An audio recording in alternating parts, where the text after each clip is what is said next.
అప్పుడు. So allergy diet follow అయితే మనకి బెనిఫిట్ ఏంటంటే మనకి ఇచ్చింగ్ శాతం తగ్గుతుందండి.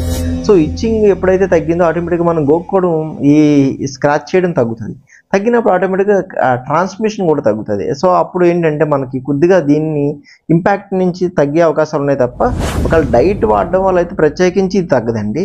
సో ఇచ్చింగ్ తగ్గడం వల్ల మనకు ఇండైరెక్ట్గా కూడా తగ్గే అవకాశాలు ఉన్నాయి.